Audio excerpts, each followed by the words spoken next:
Olá, eu sou o Mikael e esse é o canal A Verdade do Evangelho. E hoje a gente vai voltar para o livro do Gênesis para falar sobre o final dos tempos. Isso aí. Então se você ainda não é inscrito no canal, se inscreve aí, deixa seu like e vamos pro vídeo.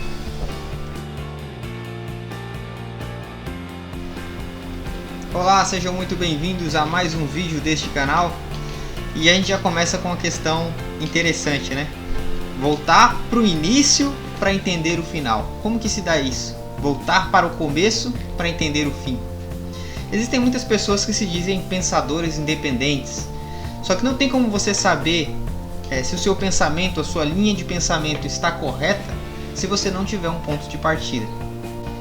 Sendo assim, é necessário que a gente entenda de onde viemos para saber para onde estamos indo.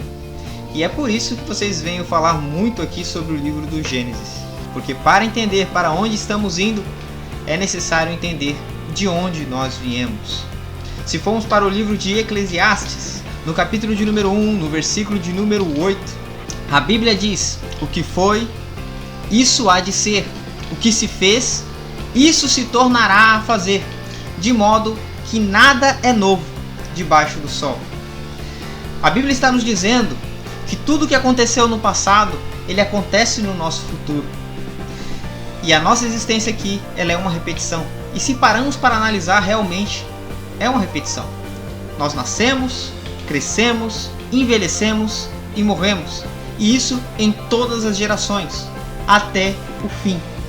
E se formos para o Novo Testamento, mais precisamente para o livro de Lucas, no capítulo de número 17, versículo de número 26 a seguir, Jesus ele nos confirma isso, quando ele diz: assim como foi nos dias de Noé, assim também será nos dias do Filho do Homem. Porque nos dias de Noé, comiam e bebiam, casavam-se e davam-se em casamento, até o dia em que Noé entrou na arca e veio sobre eles o dilúvio. Da mesma forma, como nos dias de Ló, porque nos dias de Ló, comiam, bebiam, casavam e davam-se em casamento, até que Ló saiu de Sodoma.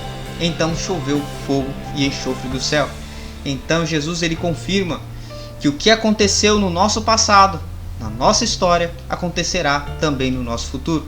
O homem que se esquece do seu passado, ele está fardado a cometer os mesmos erros. E sabendo disso, que o que aconteceu no nosso passado acontecerá novamente no nosso futuro, devemos conhecer o nosso passado. Então, retornando ao livro do Gênesis, no capítulo de número 6 do Gênesis, olhando Deus à terra, viu que todo o pensamento do homem era mal continuamente. E disse Deus: destruirei da face da terra o homem que criei, desde o homem até o animal. E a Bíblia diz: Noé, porém, achou graça aos olhos do Senhor. Nós temos a impressão de que, olhando Deus para a terra, ele viu uma terra corrompida, uma terra no erro, uma terra que não atendia o seu propósito. O homem tinha se desviado do seu propósito. E qual era o propósito do homem, Mikael? O propósito que o homem tinha era de servir ao seu Criador. Vemos então que o castigo de Deus veio até o homem por causa da corrupção do homem, porque o homem se desviou do seu propósito. Se formos para o capítulo de número 18 do Gênesis, nós vamos ver uma das passagens que eu acho mais interessante do livro do Gênesis. Uma conversa que Deus teve com Abraão, seu servo. E uma das primeiras coisas que notamos, quando olhamos para o versículo de número 20 do capítulo de número 18, é que Deus diz a Abraão que desceria a Sodoma para ver se tem praticado conforme o que tem feito, porque o seu pecado se tem agravado muito. E a partir do versículo 23 do capítulo 18 do Gênesis, nós começamos a aprender um pouco a respeito do agir de Deus, através da conversa que o Senhor teve com Abraão. Recebendo Abraão a informação de que o Senhor visitaria o pecado de Sodoma, e sabendo ele que o seu sobrinho estava na cidade, então ele começa a perguntar ao Senhor algumas coisas. E ele diz: destruirás o justo com o ímpio? Se houverem 50 justos na cidade, Destruirás a cidade com 50 justos dentro dela? Não faças tal coisa. Longe de ti que destruas o justo com o ímpio. Então o Senhor ele responde a Abraão, dizendo: se eu achar 50 justos dentro da cidade, pouparei todo o lugar, por amor aos 50 justos. Nós começamos a ver como Deus age e como Deus poupa o ímpio por causa do justo. Então Abraão ele continua a perguntar ao Senhor: e se faltarem dos 55, destruirás a cidade se achar ali 45 justos? E o Senhor ele responde a Abraão e diz: não destruirei. E Abraão ele pergunta: e se achar ali 30? E se achar 20? E se achar 10? E o Senhor diz: não destruirei se achar ali 10 justos dentro da cidade. Se retornamos um pouco na história e olhamos para a história de Noé, nós vemos que Deus trouxe o juízo sobre o homem quando o justo tinha quase se acabado de sobre a face da terra. E Deus livrou o justo da condenação, a saber, 8 almas que estavam com Noé. No caso de Sodoma, não foi diferente.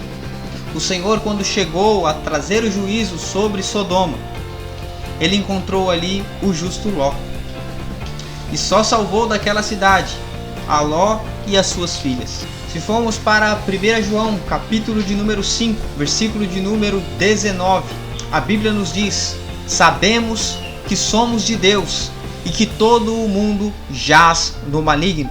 E trazendo para os nossos dias a lição aprendida com o passado, não será diferente os nossos dias do que foi os dias de Noé e os dias de Ló. E se formos para 2 Tessalonicenses, capítulo de número 2, versículo de número 7, a Bíblia diz: porque já o ministério da injustiça opera, apenas um o detém. Sendo assim, eu vos afirmo que o que impede o juízo de Deus de vir sobre este mundo é porque o Espírito da verdade que está com a igreja ainda está aqui, mas ele será retirado juntamente com a igreja do Senhor. E se você gostou desse vídeo, deixe seu like, se inscreve no canal e até o próximo vídeo, se Deus quiser. Compartilhe esse vídeo para que a gente possa alcançar mais gente.